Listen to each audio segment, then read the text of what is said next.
Bonjour à tous et bienvenue du coup sur notre webinaire. Aujourd'hui, du coup, on va parler du sujet connecter son CRM au marketing automation et on va voir ensemble des scénarios qu'on peut réaliser entre ce couple CRM et automation. Donc, peut-être qu'on peut faire un petit tour de table, Stéphane, entre nous deux. Je te laisse peut-être te présenter. Oui, bonjour Pauline, merci beaucoup pour cette invitation. Je suis Stéphane Coulot, je suis le fondateur et le président de WebMécanique. On a créé WebMécanique fin 2015, ça fait maintenant 6 ans, et ça fait maintenant 2 ans qu'on est partenaire avec Dimo Software et le CRM Yellowbox.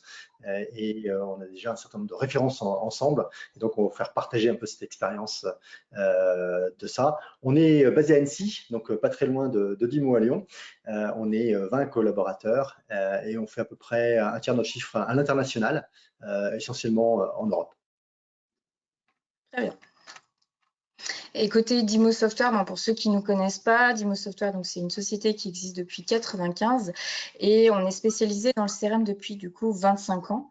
On accompagne donc toutes les PME dans la transformation, dans la digitalisation, sur la partie mise en place de CRM. Et on est éditeur donc de notre propre solution qui est Yellowbox CRM, que l'on édite depuis 10 ans. Donc, comme je vous le disais, on va évoquer les sujets suivants. Donc, je vais laisser la main à Stéphane pour qu'il vous évoque la partie effectivement CRM et marketing automation et les méthodologies qu'on peut mettre derrière tout ça.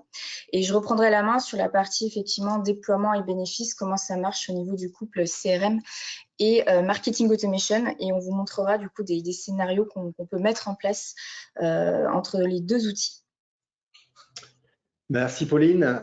Effectivement, je voulais vous parler un petit peu de CRM et marketing automation.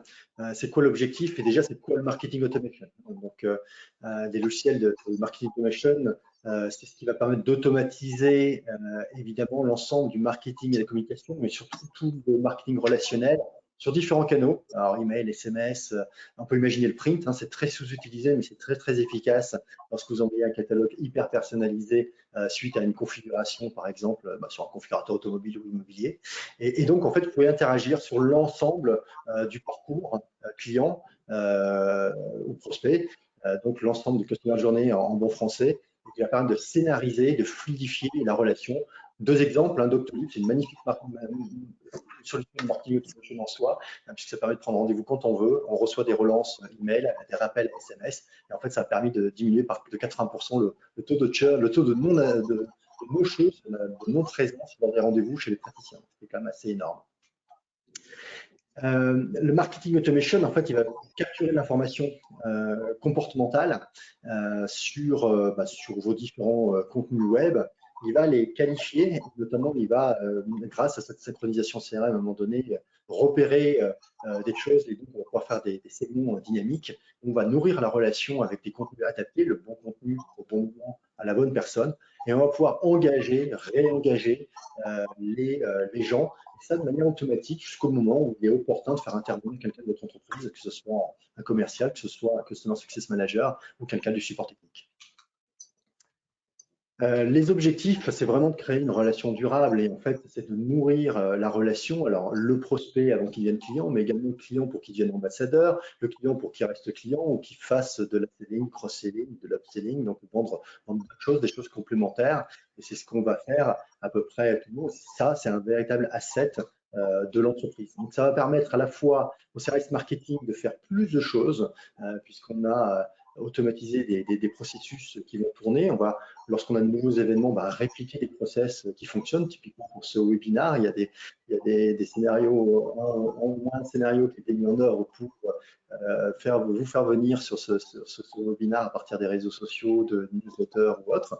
Et il y aura plusieurs scénarios par la suite qui arriveront, notamment en fonction de ceux qui sont venus, ceux qui sont pas venus, ceux qui sont prospects, ceux qui sont plutôt clients, enfin voilà, des choses comme ça. Donc ça va permettre de faire des choses à valeur ajoutée.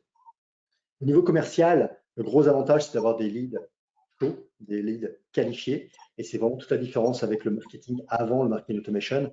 C'est qu'avant, on demandait aux commerciaux de relancer tout le monde, suite à un webinar, suite à un salon. Aujourd'hui, on leur demande de rentrer en contact, c'est rentrer en contact avec ceux qui sont les plus matures. Et c'est ce qui fait qu'aujourd'hui, on a des taux de transformation qui sont de l'ordre de 40% sur des leads qualifiés par les commerciaux, alors qu'on était bien en deçà auparavant. Et en plus, le nurturing de ceux qui ne sont pas prêts à passer à l'achat maintenant va continuer par la suite. Et en général, on signe encore 15 à 20% dans les 6 à 18 mois qui suivent ce premier contact. Donc, on voit qu'on a des ratios de productivité qui sont juste extraordinaires. Et enfin, pour l'expérience client, parce que la rétention client, c'est d'abord l'expérience, on en parle tout le temps depuis une dizaine d'années, c'est ce qui fait que ça fluidifie votre relation. J'aime bien prendre cet exemple du TGV. Lorsque vous prenez votre billet TGV, et où que vous le preniez d'ailleurs, ou que vous le preniez sur Voyage SNCF ou sur Trainline ou n'importe quel acteur ou une agence, vous allez recevoir votre SMS à la veille du départ, vous disant que votre train part demain à 7h30, vous êtes voiture 3, place 32. Ça fait partie de la fluidification de la relation. On ne vous vend rien à ce moment-là, on vous vend juste de la simplicité d'usage. Alors, l'articulation entre le CRM et le marketing automation, c'est surtout ce qui va permettre, vous voyez sur ce schéma au centre, c'est ce qui va permettre justement d'éviter les taux de rebond trop importants. Pourquoi? Parce que avant, quand on faisait du SEA, du SEO et qu'on attirait les gens sur un site et qu'on les incitait à acheter tout de suite, en fait, c'est un petit peu violent. La plupart du temps, vous n'êtes pas prêt à passer à l'achat. Vous recherchez de l'information, mais vous ne voulez pas passer à l'acte d'achat forcément immédiatement. Donc, vous avez besoin d'être nourri. Et c'est là où rentre le marketing automation en action pour permettre une segmentation, du nurturing et une qualification permanente, donc avec des segments dynamiques qui font qu'à un moment donné, eh bien, on va vous présenter l'action finale. Et donc, l'articulation entre le marketing automation et le CRM, c'est vraiment de permettre au marketing automation de s'occuper de toute la partie comportementale. Je veux dire, qu'est-ce que vous êtes en train de regarder, de voir, vous avez téléchargé un livre blanc, vous regardez peut-être du contenu, de l'information de type historique, historique pouvant dater d'il y a une demi-seconde lorsque je suis sur un site e-commerce et que je viens de passer à l'acte d'achat, de compléter donc mon panier d'achat global. Ça va me permettre de sortir d'une liste éventuellement promotionnelle sur le type de produit que je viens d'entrer et de rentrer sur un nouveau segment avec un trigger, un scénario qui va démarrer pour me vendre des produits complémentaires. Si je viens d'acheter ce téléphone, eh bien, je peux recevoir éventuellement une offre sur le casque ou la coque de protection que je peux mettre sur ma moto. Alors, les 8 fonctionnalités qui me semblent indispensables pour vraiment faire un outil de marketing automation, Là, je pense par rapport à l'email automation, par exemple, ce qu'on trouve avec MailChimp, Sendinblue, par exemple, qui fonctionne très bien, mais qui reste de l'opérationnel. Le marketing automation, c'est ce qui va industrialiser les processus de relation client. Et donc, évidemment, vous allez trouver mail, un bel email builder, trouvez déjà. Vous allez trouver les notions de lead scoring qui permet de valider la maturité du passage à l'acte du contact, mais également la segmentation dynamique qui permet à chaque fois qu'il y a une interaction, soit à partir du CRM, soit à partir du marketing automation, de changer éventuellement de segment automatiquement et donc de faire partir tel scénario ou de ne pas faire partir tel scénario qui était initialement prévu. Vous allez avoir tout ce qui est campagne, donc là c'est la capacité à articuler des campagnes en fonction de conditions, en fonction d'actions, et donc pour partir, par exemple, est venu à ce webinaire, alors je l'oriente vers une proposition de démonstration de la solution de Yellowbox et de marketing automation mécanique. Et si je ne suis pas venu, éventuellement, on va avoir un replay de cette même session. Vous allez avoir toutes les notions évidemment de landing page, c'est-à-dire toutes les pages qui capturent l'attention et qui sont là pour faire passer sur une action, uniquement une.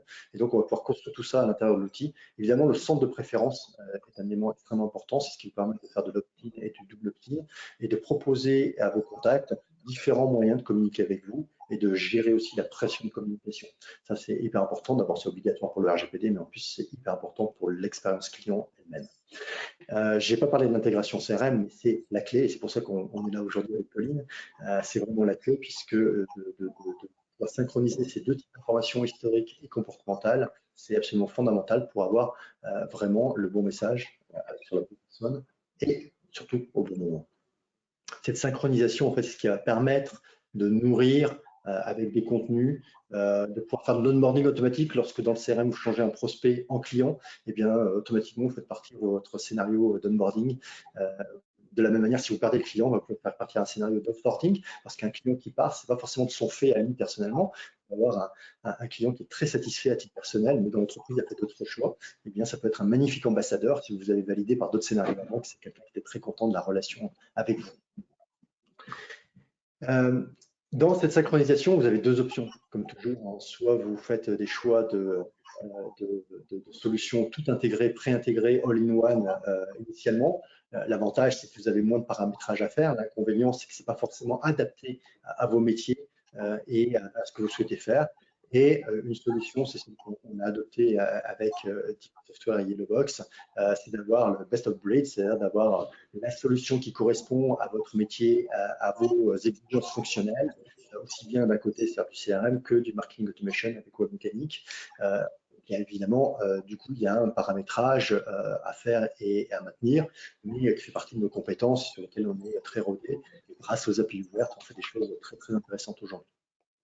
Les principaux bénéfices de cette synchronisation, c'est vraiment de pouvoir assimiler les tâches, les notifications, envoyer les scénarios vraiment en fonction d'éléments qui proviennent à la fois de ce que fait le contact en temps réel, mais également de ce que l'équipe commerciale a comme information qui viennent s'ajouter à ça. Et donc, c'est ce qui va nous permettre de vraiment prioriser à la fois les ressources et d'envoyer les bons contenus. Vous avez quelques exemples sur ce schéma. Et les principaux bénéfices, évidemment, il y a réduire les coûts marketing. Évidemment, je l'ai dit tout à l'heure en termes de statistiques, des performances aujourd'hui absolument incroyables sur les équipes commerciales. Mais au-delà de la performance, je dirais qu'il y a aussi une performance humaine qui fait que chaque personne fait vraiment ce qu'il aime faire. Un commercial aujourd'hui qui contacte quelqu'un qui lui dit « Ah bah vous tombez bien », c'est pas tout à fait la même chose que quand il fallait passer des barrages pas possibles pour atteindre les personnes qu'on souhaitait appeler il y a 20 ans quand on tapait des fichiers entiers les uns derrière les autres. Ça rend le métier beaucoup plus agréable. C'est pareil pour le support technique, c'est pareil pour tous les gens, les Customer Success Managers, tous les gens qui vont interagir avec vos clients. Et un effet incroyable derrière, c'est que la lifetime value, donc la valeur du client durant tout le cycle de vente, puisque vous allez allonger sa durée de vie avec vous et qu'en plus vous allez pouvoir faire de l'upselling, du cross-selling beaucoup plus facilement, eh bien, vous allez augmenter la valeur de votre client et donc cet argent-là, soit votre big boss décide de le mettre en marge, soit il décide de le réinvestir en acquisition. C'est extrêmement vertueux et l'argent investi en acquisition est d'autant plus rentable qu'on a augmenté la lifetime value. Donc là, on a bouclé la boucle chicken and eggs et tout le monde est très content. Alors, la méthode pour créer les scénarios, la bonne nouvelle, c'est que c'est toujours la même. Quel que soit le sujet, quel que soit le moment dans le parcours client, on va toujours partir à qui je m'adresse, donc du persona, d'où l'intérêt de bien définir les personas auxquels vous souhaitez vous adresser. Et également, un scénario, ça reste qu'à un seul persona. Vous allez partir d'un certain segment, alors de plusieurs segments de concaténation de segments de base, et ensuite vous allez définir votre objectif final. C'est quoi le passage à l'action auquel vous voulez faire passer votre contact. Et au milieu, vous allez imaginer différentes étapes, c'est l'engagement progressif qui va vous permettre de faire passer à l'action la personne. Encore une fois, le passage à l'action, ce n'est pas forcément un acte d'achat, ça peut être des passages d'action intermédiaires. Typiquement, ce webinaire est un passage à l'action, mais ce n'est pas un acte d'achat en soi. Quatrièmement, vous allez créer les contenus adaptés. Et ce qu'on a fait avec cette présentation, par exemple, c'est un contenu dédié qui correspond à un objectif précis. Et enfin, de manière globale, eh bien, on attire toujours des visiteurs sur des contenus. C'est la base de cette opération. On va les traquer, donc on va suivre, on va analyser ce qui se passe. Il va falloir qu'à un moment donné, on identifie des gens, on va les segmenter, on va les qualifier, on va commencer à les nourrir et surtout, on va synchroniser avec le CRM en temps réel pour pouvoir adapter le niveau de communication que l'on a. Donc ça, on va le retrouver sur absolument tous vos scénarios. Pauline, tu peux nous en dire un petit peu plus sur les enjeux de la direction commerciale là-dessus et puis comment on procède pour déployer tout ça? Tout à fait. Merci Stéphane. Si on prend un petit peu de hauteur déjà par rapport aux propos de Stéphane, si on se met dans la peau d'une entreprise et d'un directeur commercial, justement, aujourd'hui, comme l'a dit Stéphane, c'est un fait, les comportements d'achat ont évolué. Je repense d'ailleurs à une anecdote pas plus tard qu'hier, où notre président nous expliquait qu'à l'époque, il était en vacances, il partait à la montagne, il était sur un télésiège, et puis il a contractualisé, il a signé un contrat avec un prospect. Ça, ce type de comportement, aujourd'hui, c'est des choses qui sont pas très rares. En général, quand vous avez un prospect, un client ou un consommateur qui vous contacte, c'est déjà qu'il a fait un premier choix.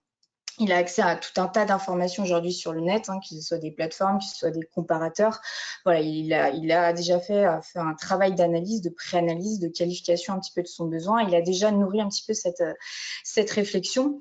Et l'objectif du coup de l'entreprise, ça va être de capter justement cette attention, ce que tu évoquais un petit peu Stéphane, et justement d'augmenter son impact commercial. Son impact commercial, c'est quoi? C'est dans un premier temps acquérir de nouveaux clients. Ça, c'est un petit peu, on va dire, le nerf de la guerre. Ça va être de satisfaire justement ces clients qu'on a acquis et du coup de les fidéliser sur le long terme. Et une fois qu'on a fidélisé ces clients, qu'on leur a nourri de l'information, on va pouvoir arriver à générer des opportunités plus efficacement. On appelle du coup du cross-selling. Aujourd'hui, quand une entreprise est équipée typiquement par exemple d'un CRM, ce qui va permettre de faire, ça va être de la prospection niveau, ça va être pouvoir gérer du cycle d'achat, des opportunités, pouvoir centraliser un petit peu de l'information, mais on va pouvoir gérer uniquement du cas par cas. On va faire du contenu cas par cas personnalisé, mais on ne va pas faire du traitement en masse. Et c'est là où le marketing automation va apporter sa pierre à l'édifice. C'est dès qu'il va falloir faire effectivement du contenu en masse, on va plutôt s'orienter vers un outil qui va permettre ça. Donc l'automation est là pour ça. Et on se rend compte que du coup, le CRM et web mécanique, l'automation et pour le coup web mécanique sont deux outils complémentaires. Et c'est ce qu'on a voulu faire dans notre partenariat HelloBox Web Mécanique, c'est de montrer effectivement que ce sont deux vases communicants et qui sont synchronisables. Ils vont intervenir seulement, ça va être des outils complémentaires, mais qui vont intervenir à des moments différents. L'automation, justement, pour la conquête et la qualification, et le CRM plutôt pour la partie, justement, après qualification de ce prospect-là, d'individualiser un petit peu cette relation. Donc, si on reprend un petit peu les enjeux, si tu remontes un petit peu, Stéphane, sur la slide d'avant, si on reprend les enjeux qu'on a évoqués auparavant, par exemple sur la partie acquisition de nouveaux clients, l'automation va nous aider sur la possibilité de construire en fait une stratégie de communication, de créer des scénarios adaptés qu'on va pouvoir du coup faire communiquer avec le CRM. Dans le cadre, par exemple, voilà, j'ai un prospect X qui va sur mon site internet, qui s'abonne à ma newsletter. Voilà, il y a un comportement on voit qu'il y a un intérêt derrière. À l'aide du scoring, à l'aide d'un certain score, on va pouvoir du coup analyser ce comportement et le basculer au moment opportun dans le CRM. Ce qui fait que le commercial, il ne va plus perdre de temps à faire de la prospection dans le dur ou appeler la personne quand il n'y a pas d'intérêt. Donc l'idée de ça, c'est de susciter un petit peu le besoin et de faciliter justement le travail du commercial sur cette partie-là. Si on regarde un peu sur la partie surveillance de la satisfaction client, donc sur l'autre slide d'après, sur ce deuxième enjeu, c'est effectivement d'avoir, comme je le disais, deux bases qui sont synchronisées et de mettre des KPI sur des besoins, sur des fonctionnalités spécifiques dans l'automation et au commercial de lui dire attention, lui, ça fait quelques temps qu'on n'a pas d'interaction. Donc l'idée de ce couple CRM automation, c'est de dire voilà, sur le CRM, c'est pas faire que de la vente, c'est de faire aussi de la pré-vente et d'analyser un petit peu le comportement, de voir s'il n'y a plus d'interaction, c'est justement d'éviter le risque et le churn de perdre le client. Donc, ça va être un petit peu de nourrir sa réflexion et justement de le valoriser, de le satisfaire avec des contenus qui soient bien spécifiques. Et une fois qu'on a du coup fait tout ce travail effectivement de contenu adapté, spécifique et qui répondent aux besoins, on va pouvoir justement, dans le troisième enjeu, générer des opportunités. On va faciliter du coup la vente puisque en fonction, mon produit X, il m'a acheté mon client, pardon, il m'a acheté tel produit, je vais pouvoir en fonction de ce produit et de son comportement lui envoyer, comme le montrait tout à l'heure Stéphane sur le marketing avec de l'email process, va pouvoir justement envoyer du ciblage spécifique et justement toujours dans la même dynamique, susciter un petit peu le besoin. Donc si tu passes à la slide d'après. On retrouve du coup ce que je viens d'évoquer, faciliter effectivement la vente, nourrir un petit peu la réflexion et éviter effectivement tout ce qui va être relance à froid. Ça va être faciliter le commercial et de voir qu'effectivement là, il y a un intérêt et qu'il appelle justement au bon moment. Donc voilà, ça c'est les 3 enjeux qu'on peut voir au niveau de la direction commerciale. Justement, on a un client qui s'appelle Alfie Technologies, qui est une société française qui propose des solutions d'ingénierie qui utilisent Yellowbox pour tout ce qui va être effectivement suivi client, opportunités, etc. Mais qui a fait le choix il y a 2 ans d'intégrer de l'automation, donc l'intégrer web mécanique, pour justement faciliter le travail du commercial, pour réduire effectivement la prospection dans le dur, pour lui donner de l'information qualitative pour qu'il évite justement de perdre du temps. Donc c'est là où rentre la notion de scoring en ligne de mire, où justement on envoie de l'information et ça peut être traité du coup en temps et en heure. Et ils utilisent également donc cette partie scoring, mais aussi la partie analyse. Avec l'automation, c'est ce qui est intéressant, c'est qu'on va pouvoir créer des KPI, des petites analyses par rapport à un certain comportement. On va pouvoir voir par rapport à une certaine page de notre site internet s'il y a des intérêts ou pas. Donc, on peut vraiment capitaliser sur toute l'information, et c'est ce que fait un petit peu Alfie Technologies. La continuité justement de ce partenariat donc entre Yellowbox et Webmécanique, nous on a créé un connecteur qui permettent justement que voilà, les 2 outils sont différents, mais communiquent entre eux. Donc, Yellowbox va envoyer en fait une base synchronisée des segments contacts, des prospects à Webmécanique. Et Webmécanique va pouvoir analyser effectivement tous les comportements, s'il a participé à des événements, s'il a fait des webinaires justement. Enfin voilà, on peut vraiment tout analyser. Et une fois qu'effectivement on a vu qu'il y a des intérêts derrière, on va pouvoir envoyer cette donnée comportementale dans Yellowbox. C'est ce qu'on appelle du coup le push to CRM. On va pouvoir envoyer donc des données de qualité à notre CRM. Ici, on illustre effectivement ce connecteur. Il y a trois points à voir. C'est effectivement la configuration. Ce qu'on va faire, c'est que dans l'automation, on va définir des champs, ce qu'on appelle du mapping, pour qu'on l'envoie justement après dans le CRM. On va aussi définir le modèle de synchronisation, si c'est fait automatiquement, si c'est de manière manuelle. Et aussi, on va prioriser sur la donnée. Qui va donner quoi comme information. Donc, on va faire tout un travail de mapping quand on va justement faire l'implémentation. Et côté Yellowbox, si tu passes à la slide d'après, on aura exactement la même chose. On aura au niveau de la configuration comment ça se passe, quel segment on va envoyer à Webmécanique et quelle intégration de comportement on va retranscrire dans notre CRM. Merci Pauline, très très belle illustration à la fois du cas client et également de la façon dont ça se passe. Donc on vous démystifie tout ça, on a une grande expérience pour le mettre en œuvre chez vous, donc c'est très efficace. 3 enjeux auxquels répond finalement toute cette dynamique-là. Au final, c'est quand même le client qui nous intéresse et notre relation avec lui. Et il y a 3 enjeux qu'on va permettre de résoudre en fait. C'est un enjeu de contenu, c'est-à-dire l'homogénéité du contenu et du discours, quels que soient les canaux. C'est déjà pas simple quand on est une petite entreprise de quelques dizaines de personnes, ça l'est encore plus quand on est quelques milliers, et ça l'est encore plus lorsqu'on a une entreprise étendue, c'est-à-dire des partenaires, distributeurs et des multiples canaux de communication. Donc tout ça, ça le rend homogène et ça crée de la confiance en fait aussi dans la relation d'avoir cette homogénéité-là. Le deuxième enjeu, c'est un enjeu de personnalisation. Alors, la personnalisation, c'est pas juste changer le prénom. Vous pouvez tout personnaliser aujourd'hui. Vous pouvez personnaliser sur une même newsletter l'ordre dans lequel il y a 3 sujets, par exemple. Eh bien, vous prioriserez ces 3 sujets en fonction du segment d'appartenance de vos contacts, par exemple. Ou vous allez prioriser tel scénario si vous avez tel type d'information qui arrive en cours de route. Typiquement, si un assureur repère qu'il y a une voiture qui s'arrête sur l'autoroute et que ce n'est pas sur une aire, mais sur une voie d'urgence, c'est pas mal si quelqu'un peut appeler de manière proactive le conducteur. Et sa question, ça ne va pas être savoir est-ce qu'il est à jour dans ses contrats. Donc, on va adapter et personnaliser cette relation-là.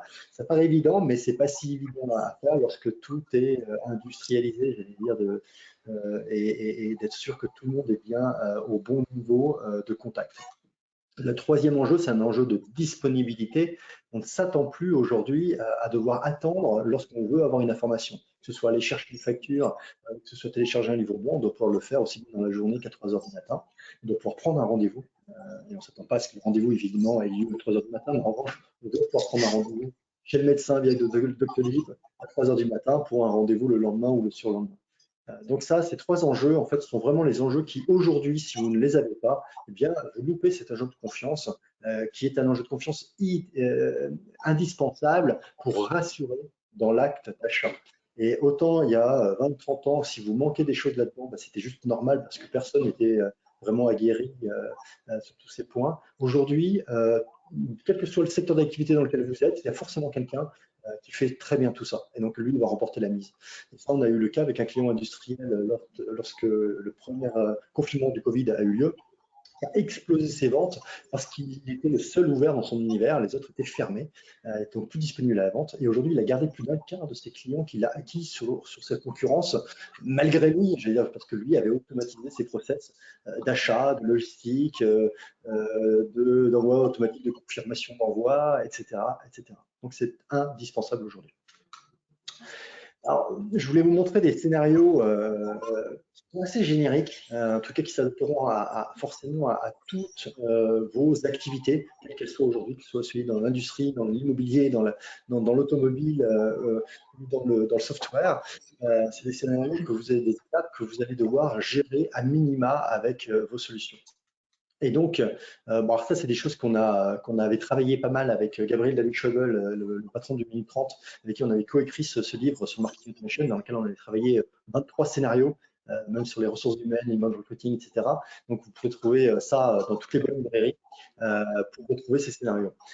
Ce que je vous présente là, c'est la machine à vendre, en fait, la machine à vendre invisible, dans le sens où, si c'est bien fait, normalement, vous ne voyez même pas. C'est comme ce SMS ou TGV que vous recevez la veille. Vous doutez bien que ce n'est pas le chef de gare qui vous l'envoie, mais en même temps, vous ne posez pas trop de questions de pourquoi vous le recevez. Ça vous paraît tout à fait naturel. C'est ça la machine invisible. Et donc, l'objectif de la machine invisible, eh bien, ça va être d'optimiser la vente, quelle que soit l'étape. Ça va être de qualifier, requalifier, resegmenter, mettre à jour son CRM, votre contact passe à l'acte ou pas, vous devez pouvoir mettre à jour des informations utiles, cruciales, importantes pour arrêter de faire du mass mailing, arrêter de faire du mass marketing, mais faire du marketing vraiment adapté, ciblé et adapté. Pour ça, il y a 5 scénarios qui vont tourner tout seuls et permettre aux commerciaux de rester concentrés sur des leads hyper qualifiés. Encore une fois, je le rappelle, votre objectif doit être d'avoir 40% des leads qui sont fournis par le marketing qualified lead en mot français. Et ça sous, allez, 30 jours en moyenne, 15 jours à 2 mois, 3 mois peut-être, ça dépend un peu de vos cycles de vente, mais ça doit pouvoir opérer assez rapidement. Si je reste sur le schéma d'avant, vous allez avoir 5 étapes. Vous allez avoir une étape d'endoctrinement, c'est-à-dire l'endoctrinement, c'est comment je montre pourquoi telle et telle fonctionnalité ou travailler avec moi, c'est un avantage pour vous. L'ascension, c'est lorsque les gens sont passés à l'acte avec moi, c'est leur dire vous avez bien fait et derrière les pousser à peut-être faire plus avec moi. L'engagement, c'est ce qui va avant l'ascension et après l'endoctrinement pour passer justement, une fois que j'ai compris que les gens étaient prêts, étaient suffisamment matures pour passer à l'acte, les faire passer à l'acte réellement. Et après, vous avez des notions de segmentation ou de réengagement. Même si vous n'avez pas réussi à les engager, c'est pas grave, vous continuez à qualifier, vous segmentez, et peut-être que vous les réengagerez plus tard parce que c'était pas le bon moment aujourd'hui, parce que c'était pas la bonne offre aussi. Mais c'est ça que vous allez découvrir dans ces phases-là. Donc la première phase, c'est une phase d'endoctrinement. Et bien en fait, c'est assez simple. C'est à partir d'un premier contact qui a été fait par une newsletter, livre blanc, formulaire de contact sur votre site. Et bien c'est une première mise en relation. Et bien c'est l'occasion d'envoyer 3 séquences. Une première séquence qui vous présente, qui explique ce que vous faites bien et pourquoi c'est bien de travailler avec vous. La deuxième qui est une validation de ce que vous pouvez amener avec une forme de cadeau. Vous allez creuser, aller un peu plus loin. Et à la fin, vous allez, avec un cadeau encore plus prestigieux, et éventuellement créer le lien pour faire en sorte que les gens vous suivent, suivent votre actualité. Donc, ça peut être l'opt-in, ça peut être des abonnements sur les réseaux sociaux qui font en sorte qu'on va continuer à engager la personne avec nous derrière. Mais là, l'objectif là, vraiment que le passage à l'action, ce soit la continuité, de pouvoir continuer à communiquer avec il ou elle. L'engagement, après, cet engagement, c'est si vous avez bien fait votre phase d'endoctrinement, vous allez pouvoir commencer à travailler la personne pour l'amener à une action de type vente, hein, donc un engagement qui est plus total. Et ça, c'est quelque chose qui va être sur une durée un peu plus longue. Alors là aussi, la durée, elle dépend vraiment de votre secteur d'activité, de vos cycles de vente habituels.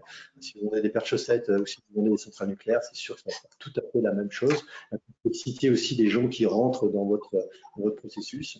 Mais vous allez avoir là vous allez être un peu plus assertif dans la prise de rendez-vous, la demande de rentrer en contact. Là, je parle de B2B, mais si on est en B2C, ça peut être fait directement, éventuellement de la relance derrière pour être sûr que ça se fasse. À la fin, si vraiment ça ne se fait pas, bien vous allez avoir une phase de m'aimez-vous pas pour pas passer à l'action avec moi, mais juste requalifier qu'il y avait bien un besoin ou qu'il n'y en a pas. Et c'est pareil, l'idée, c'est toujours de segmenter de manière dynamique. Et un des objectifs de cette phase-là, c'est d'avoir à peu près un quart des gens qui rentrent dans cette phase-là, sur laquelle on ait une efficacité en termes de vente, de prise de rendez-vous. L'ascension, c'est ce qui se passe lorsque les gens ont fait un premier passage à l'acte avec vous. Un premier achat, une première expérience réussie, donc on espère réussir en tout cas. Et l'objectif, c'est véritablement de compléter la vente ou de faire qu'on ait un peu plus de volume avec cette personne-là ou cette entreprise. Et donc, les moyens, ça va être vraiment de s'adapter à l'historique du panier d'achat, l'historique en termes de timing, en termes de qu'est-ce qu'on vend, et de s'appuyer sur également ce que vous connaissez vous par expérience. Les gens qui achètent ça, en général, ils ont aussi besoin d'eux. Ça peut être des formations complémentaires, ça peut être un outil supplémentaire, ça peut être, je parle de la coque, ou voilà, si je sais que la personne qui va m'acheter l'iPhone ou le smartphone de manière générale, je sais aussi qu'il fait de la moto, je peux lui proposer une coque qui s'adaptera éventuellement à sa moto. Et ça, c'est quand même assez génial. Et c'est rare qu'on ait les deux informations en même temps, mais si on est capable de l'avoir, alors c'est absolument génial. D'où l'intérêt d'ailleurs parfois de faire du co-marketing avec différents acteurs qui sont dans des univers très connexes, pas forcément intuitivement immédiats. L'objectif de ça, c'est vraiment d'augmenter la lifetime value dont on parlait tout à l'heure, c'est augmenter la valeur du client dans sa durée de vie, mais également augmenter sa durée de vie tout simplement avec vous, et donc de le satisfaire au bon moment avec les bons arguments adaptés à sa situation. C'est archi efficace. Et c'est très moyen avec beaucoup d'écart types, mais vous allez arriver à gérer entre 10 et 20% de chiffre additionnel à votre vente initiale, et ça aussi, ça participe à votre croissance. Autre passage dans le scénario que vous allez retrouver systématiquement, ceux qui ne sont pas passés à l'action comme vous le souhaitiez. Il y a forcément une raison à ça. Et un non n'est jamais tout à fait un non. Il se cache toujours un oui derrière un non. C'est un grand classique de la vente. Et ça veut dire quoi? Ça veut dire qu'il faut peut-être, s'il y a un non, il faut peut-être reposer une question derrière, une ou des questions. Et donc, vous pouvez là aussi avoir un petit guillemets qui est prévu pour vous assurer que vous comprenez quel est l'intérêt. En fait, peut-être que tout simplement, la personne était un peu par hasard à l'endroit où elle est intervenue avant. Elle a peut-être téléchargé un livre blanc et que vous pensiez que c'était ça son intérêt. C'est peut-être pas ça son intérêt principal. Et donc, vous pouvez l'orienter vers d'autres contenus, d'autres thématiques, juste pour valider la segmentation et éventuellement réengager la personne sur l'objectif initial. De toute façon, s'il ne se passe rien, c'est pas grave, vous avez déjà gagné des informations et resegmenté. Et s'il se passe quelque chose, c'est qu'effectivement, vous avez mal qualifié la première fois, vous êtes donné une occasion élégamment de requalifier une deuxième fois juste derrière. Et là aussi, on s'aperçoit qu'on a entre 15 et 20% de closing supplémentaires grâce à cette requalification. Et en plus, la beauté du truc, c'est qu'on a mis à jour des data CRM importants en termes de zones d'intérêt et autres. Dernier point, c'est le réengagement, donc des gens que vous n'avez pas vu depuis longtemps ou des gens qui vous ont dit non, non, non. Donc 3 fois non, ça vaut bien un non, il y a plus de doute, hein. Mais peut-être que la situation a changé. La situation a changé 3 mois plus tard, 6 mois plus tard, 1 an plus tard. Et là, ça vaut le coup, peut-être juste pour savoir si la personne n'a pas fait d'opt-out avec vous, hein, c'est-à-dire que vous ne s'est pas désinscrit de vos communications, ça vaut peut-être le coup de poser la question de confiance. La question de confiance, c'est est-ce que vous avez toujours un intérêt à ce qu'on communique avec vous? Et ça vaut le coup de poser les pieds dans le plat. Est-ce que vous voulez qu'on arrête? Vous pouvez poser la question. Ça fait peur à certaines directions marketing, mais posez la question. Personne sera choqué qu'on vous dise est-ce que vous voulez partir ou est-ce que vous voulez rester? Et en fait, vous apercevez à la fin que vous avez très peu d'opt-out en posant cette question. Les 2% qu'on constate en général, et bien, ma foi, autant le faire maintenant. De toute façon, c'est des gens que vous aurez ennuyés à continuer à travailler avec eux. Et c'est ce qui vous permet, là aussi, encore, avec toutes ces opérations-là, d'avoir une base qui est propre dans votre CRM. Ce que je dis toujours, c'est que vous allez, comme ça, par ces scénarios automatiques, avoir à peu près 80% de votre base qui est parfaitement qualifiée. Et les 20% restants, en fait, c'est ceux avec qui vous n'avez pas eu d'interaction depuis un certain temps. C'est déjà une forme de qualification aussi. Ça veut dire que ceux-là, il ne faut pas y toucher non plus. Il ne faut pas envoyer de l'email de masse, quoi, communiquer et attendre qu'ils reviennent vers vous. Et encore une fois, si vous voulez en être sûr, vous envoyez une petite opération comme ça là de réengagement pour juste nettoyer ces 20% restants. Voilà, je pense qu'on a fait le tour à la fois de ce qu'est le CRM et le marketing automation et pourquoi l'intérêt, j'espère qu'on vous a convaincu de l'intérêt de synchroniser pour vous permettre d'avoir une automatisation totale de votre entreprise. Merci beaucoup Pauline pour cette invitation et ce partage. Et je crois qu'on a quelqu'un en back-office derrière nous qui Pas précisé. présente Pauline. Oui, tout à fait. On ne l'a pas précisé, effectivement. On a Maxime qui est avec nous et qui est là pour répondre, pour nous dicter vos questions. C'est vrai qu'on ne vous a pas dit, mais sur votre droite, vous avez une possibilité pour poser des questions. Donc, il nous reste 4 minutes. Donc, si vous avez des questions spécifiques, Maxime sera là pour nous les dire. Bonjour à tous. En effet, on a déjà quelques questions qui sont arrivées. Première question. Quel est le temps nécessaire pour un déploiement de ce type de projet? Alors, je vais peut-être commencer une première réponse. Je dirais que tout dépend de le prochain milestone qu'on s'est donné. Évidemment, si automatiser toute l'entreprise, ça va prendre un temps certain, voire un certain temps, et s'étale sur plusieurs années. En revanche, on peut se donner des objectifs qui sont faisables entre 1 et 3 mois. Donc, ça va dépendre aussi de l'organisation, de la complexité de l'organisation. Mais l'idée, c'est de partir sur des quick wins, c'est-à-dire des choses qui sont faciles à mettre en œuvre et qui vont apporter un retour positif en termes de gains. C'est pas forcément des choses compliquées, c'est pas forcément là où on aura les plus gros gains, mais c'est là où c'est le plus facile à mettre en place. L'intérêt, il est surtout en interne de démontrer à tout le monde que c'est rentable, que c'est efficace, que ça fonctionne. Et donc, d'avoir l'engagement d'autres ressources dans l'entreprise pour aller plus loin sur d'autres éléments de parcours client avec d'autres business units. Par exemple, ce que vous faites sur l'aspect webinar et relance automatique pour les commerciaux, etc. Eh bien, peut-être que demain, ça va intéresser les gens du support technique pour améliorer la relation client avec le support. Donc, vous voyez, c'est des gens qui n'étaient peut-être pas tout à fait, ils sont pas dans les équipes marketing, c'est peut-être des gens qui sont un peu réfractaires à ce genre de choses initialement. S'ils voient que ça fonctionne et que ça améliore également la qualité de travail des commerciaux, ils peuvent se dire que ça améliore également leur qualité de travail à eux-mêmes. Pauline, tu veux ajouter quelque chose? Non, tu as répondu pour moi, c'est très clair. Une autre question, Maxime? Oui, seconde question. Pouvez-vous indiquer encore l'avantage du CRM? L'avantage, je vais prendre le point, Stéphane, je te laisserai compléter. L'avantage du CRM par rapport au couple automation, l'avantage, c'est qu'on va individualiser un petit peu plus la relation. Sur de l'automation, on va traiter de la donnée en masse, du contenu. Sur la partie CRM, on va pouvoir gérer le prospect qui a été qualifié. Donc, on va rentrer un petit peu plus dans le détail sur la spécificité, sur le besoin du prospect et gérer du coup derrière un cycle de vente et une transformation du coup de l'opportunité.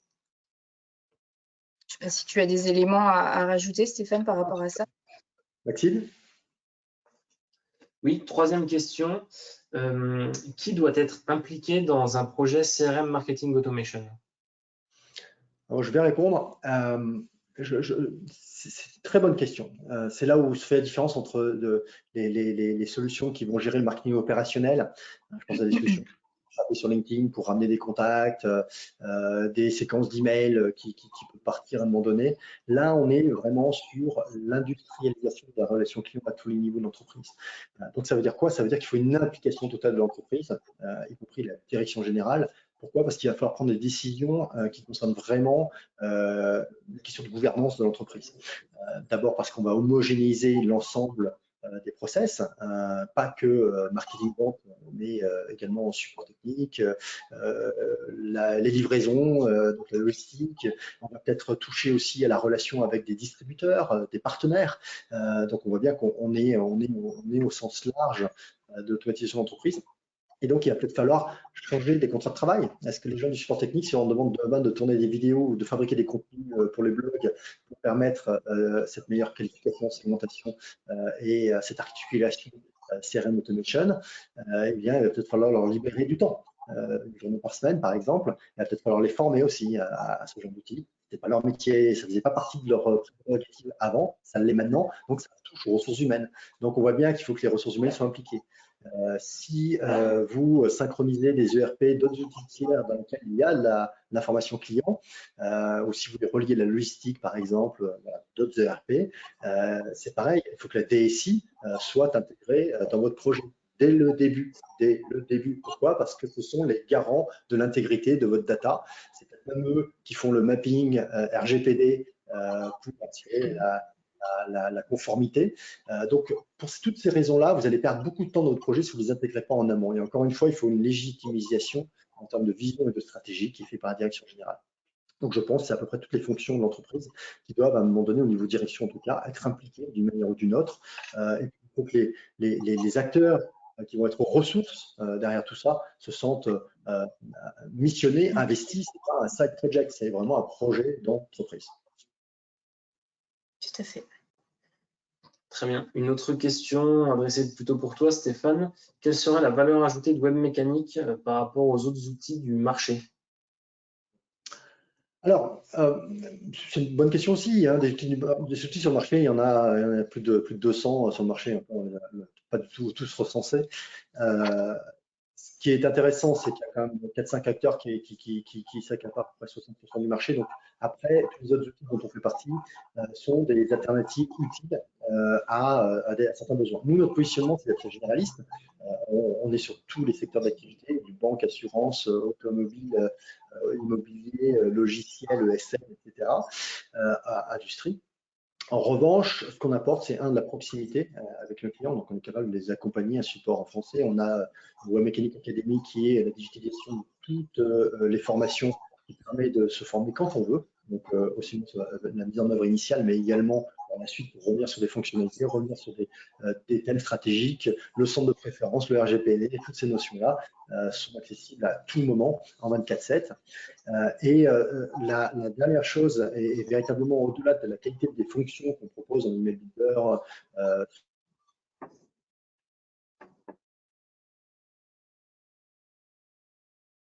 sur la scénarisation qui est beaucoup plus simple que beaucoup d'outils, puisque c'est du drag and drop partout et c'est assez magnifique. Un enjeu, c'est aussi un enjeu politique, c'est qu'aujourd'hui, la data client fait l'objet de convoitises très très fortes, et notamment de nos amis et nos alliés américains. Et on le sait, il y a plein d'événements qui nous l'ont démontré ces derniers temps. Et la fin du Privacy Shield l'année dernière, c'est-à-dire la fin de la protection juridique par la communauté européenne, puisqu'il n'y a plus d'accord entre les États-Unis et l'Europe. La raison, c'est que les États-Unis ne respectaient pas. On est en train de te perdre, Stéphane. Fait que vos data commerciales sont en danger lorsque vous utilisez des solutions américaines ou lorsque vous avez d'ailleurs un US citizenship. Ça va assez loin. C'est les lois d'extraterritorialité, le Patriot Act. Donc l'avantage, c'est quand même que avec ce combo Yellow Box et Webmécanique, vous avez une solution française, donc européenne au sens de la communauté, qui protège vos data, qui protège vos processus, qui protège donc votre entreprise des assets. Maxime? Oui, on a eu un petit décalage de son et quelques coupures. En tout cas, juste pour résumer ton dernier argument, c'est aussi que Webmécanique est une solution 100% française sur le marché. Ainsi que le box, donc le combo et le combo, les deux en combo, en fait, protègent parfaitement la traçabilité et l'intégrité des datas protégées par les lois de la communauté européenne. Complètement. Très bien. On va peut-être prendre juste une dernière question parce que le temps tourne. À partir de quelle taille d'entreprise vos solutions sont-elles accessibles? Sur la partie DealBox, en général, on est sur un segment PME. Donc, on est sur des entreprises à partir de 3 millions de chiffre d'affaires. Après, tout va dépendre de votre besoin et du budget que vous pouvez allouer derrière. Mais on est sur un segment PME et sur tout secteur d'activité aujourd'hui, ce qui concerne DealBox. Et je dirais que le marketing automation, il faut des ressources surtout. Donc, il y a des startups qui démarrent et qui mettent tout de suite des ressources là-dessus parce que c'est clé, c'est cœur business pour eux. Et vous avez des entreprises très, très grosses qui n'arrivent pas à mettre ce genre de ressources. Pas qu'ils n'ont pas les moyens, mais c'est aussi une éculturation. Donc, évidemment, nous, on est plutôt sur ce que les Américains appellent le small medium business, le SMB. C'est toutes ces entreprises en dessous d'1 milliard. Mais on a aussi bien des startups, des PME de quelques millions à quelques dizaines, des centaines de millions. Mais on a aussi des business units de grands groupes. Je pense à Engie, je pense à Crédit Agricole, je pense à SFR, qui nous font confiance, donc qui correspondent aussi à cette catégorie. Très bien, parfait. On est peut-être pas mal là niveau timing. Les quelques questions auxquelles on n'a pas forcément pu répondre, on pourra vous y répondre directement par écrit dans la suite, à la suite de ce webinaire. Merci beaucoup, Pauline et Stéphane, si vous voulez conclure. Tout à fait. Juste pour rebondir, la présentation, elle sera disponible en replay, si je ne me trompe pas, Maxime. Donc, vous pourrez y avoir, on vous enverra un lien pour que vous puissiez accéder sur une plateforme pour regarder en replay. Merci en tout cas pour votre invitation, Maxime et Pauline. Merci pour cet échange et ce partage. J'ai beaucoup apprécié. Merci à toutes et à tous. Merci, Stéphane. C'est réciproque. À bientôt. Au revoir. Au revoir.